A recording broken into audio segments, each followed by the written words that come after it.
The reason why I paused it last time is because Dylan fell asleep. So, freaking drooling on himself. My God. Dylan, wake up. There he is. Okay. We'll restart. So, second example. Maybe it's something you want to pause and try the second example. Find the radius of convergence for x plus 5 to the n.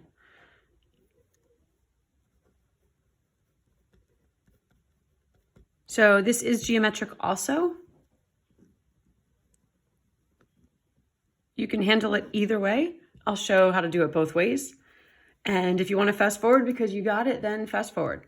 So this is geometric. I know that because I have something to the power of n. So because it's geometric, I just have to know what's the multiplier. So what is that constant multiplier?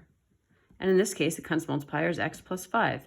If you're not sure, get the first few terms, but that just keeps happening. X plus 5 to the first, the second, the third, the fourth. So I need the absolute value of x plus 5 to be less than 1. So I need x plus 5 to be between 1 and negative 1. So I need x, if I subtract 4 from each side, to be between if I subtract 5 from each side, to be between negative 4 and negative 6. That is it. My interval of convergence, oh my gosh, is negative 6 to negative 4. So that's the way to do it with geometric. If you feel like watching a ratio test, here's how I would apply the ratio test. So I would look at the limit n goes to infinity. I've got x plus 5 to the n plus 1 over x plus 5 to the n. I'm going to reduce that up. And it just becomes x plus 5. The n's cancel. There's no n's, so the limit of that is just x plus 5. And now I'm back to where I was here. That x plus 5 has to be between 1 and negative 1. So I get the same interval of convergence as I got before. Okay, next example is not geometric. All right, again, that top is geometric, but not the bottom. So what makes something geometric is that power of n. And when all I have is a power of n, if everything's to a power of n, even if it's different stuff to powers of n, it's going to be geometric. But once I throw in, like up here, once I threw in a regular n, not geometric. Same with down here, I throw in a regular n, not geometric. So let's apply the ratio test. Again, if you want to pause it and see if you can do it yourself, it's a beautiful thing. Sorry, I'm just getting my notes out to make sure I don't want to say anything else. Okay, so we go n to infinity.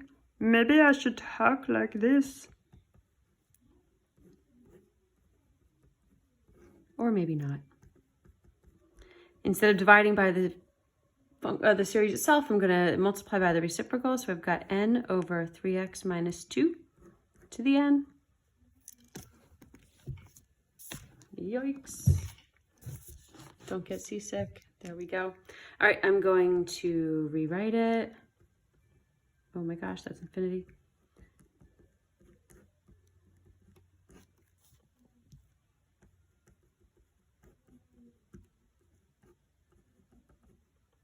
Okay, I rewrote it. Stuff's going to cancel. So we've got the limit as n goes to infinity of 3x minus 2 to the first times, this is going to reduce down to 1. So I'm going to have 3x minus 2, which has to be between 1 and negative 1. So to solve that, add 2 to both sides, divide both sides by 3, and I'm going to get 1 over here, and I'm going to get 1/3 over here. Yeah, there we go, interval of convergence. Oh, it is so beautiful, beautiful. Anyone else going crazy yet? Okay, last page. What do we do with the factorials? We hide under our covers and we don't come out until the pandemic has finished infecting everybody in the world. Or we do our work. Fine, door number 2. Oh my gosh, sorry, this chair I'm in is not comfortable. Okay, how do you handle factorials, you ask?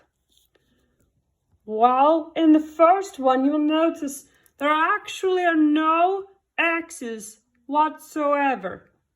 So actually, I don't have to use the ratio test, but that is still going to be what I probably use. Okay, sorry. Okay, we have factorials now. We have no x's, so we're back to kind of where we were with the first page of ratio test, where we're going to get a numeric answer out of this and decide whether the series converges or diverges based on that numerical answer. So when I see factorials, I'm going right to ratio test. I am not passing go. I am not collecting $200. I am just going to the ratio test because I say so. It'll be the easiest way to handle it, even though easy isn't really a word we should use.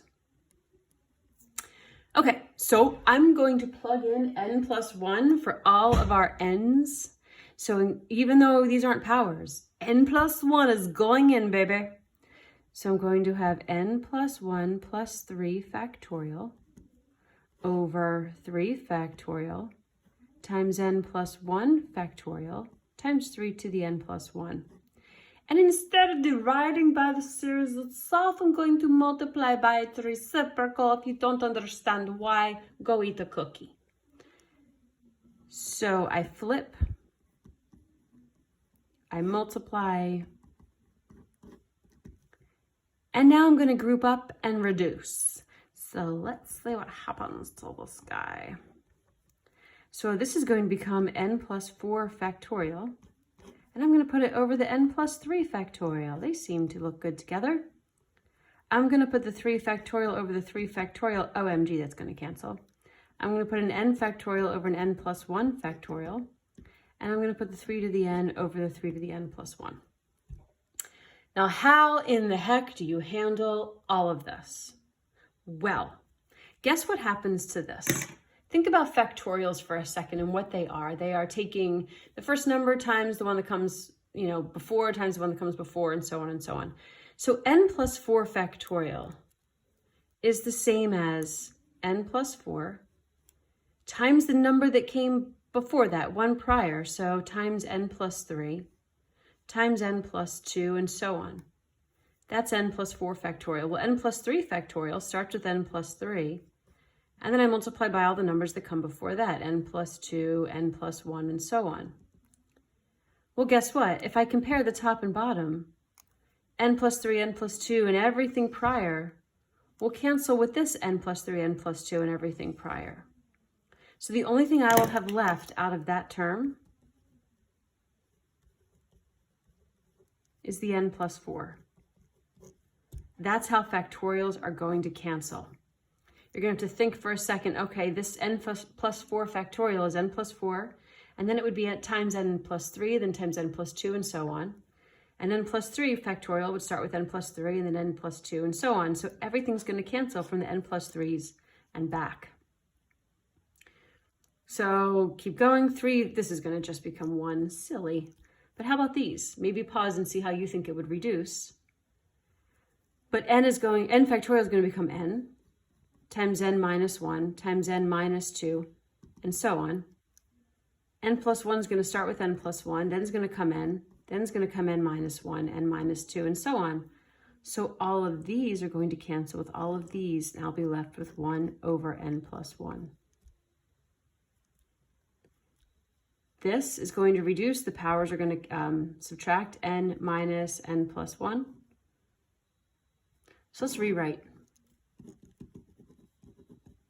This is the limit as n approaches infinity. I'm going to put those n's on top of each other.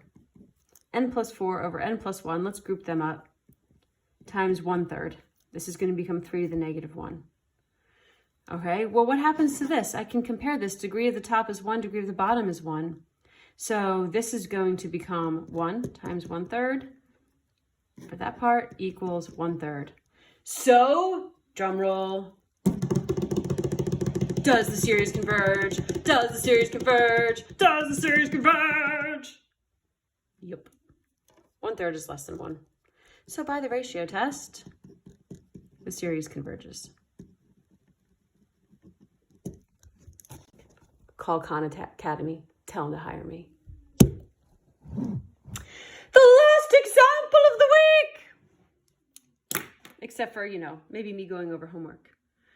Who should I add next as a stick figure? Should be interesting. Okay, last example. We can do it.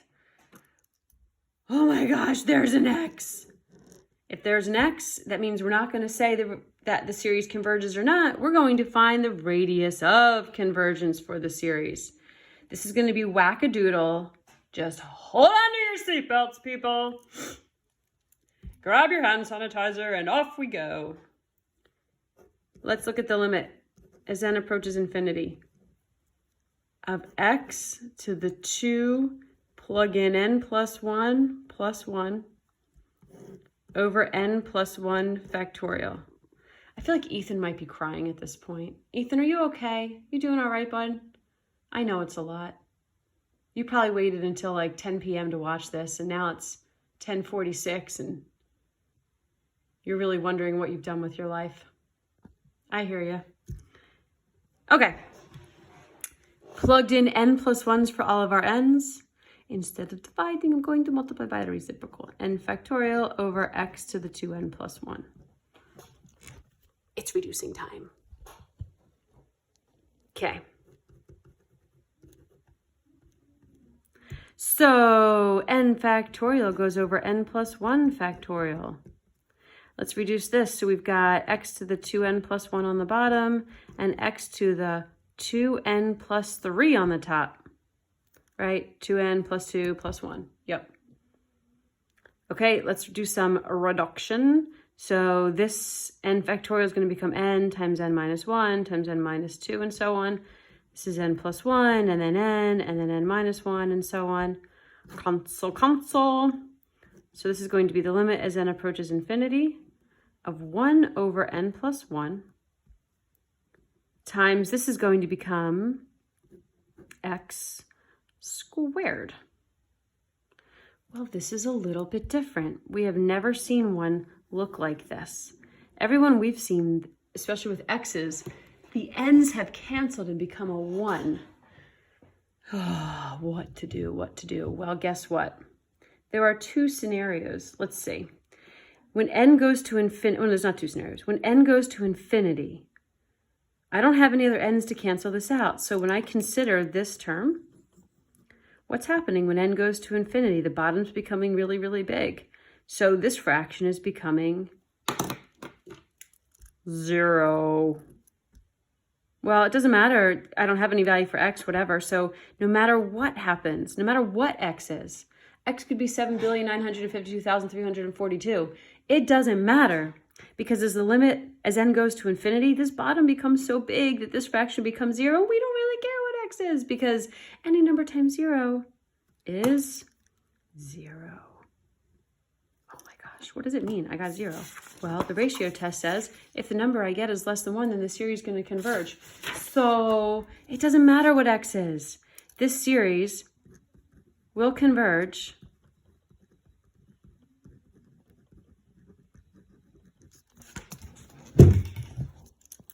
for all values of x.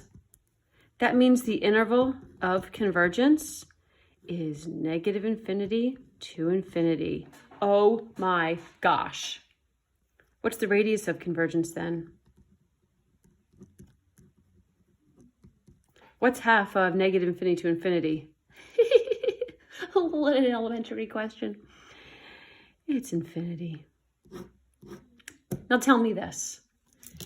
If we did this in class, how many days would this take? 6, 12, 92? But with the power of YouTube and Dylan, it only took 1 day. All right, on that worksheet, we're going to finish the rest, and I will put the answers on, and I'll try not to have so much caffeine before I do it. Have a great day, everybody.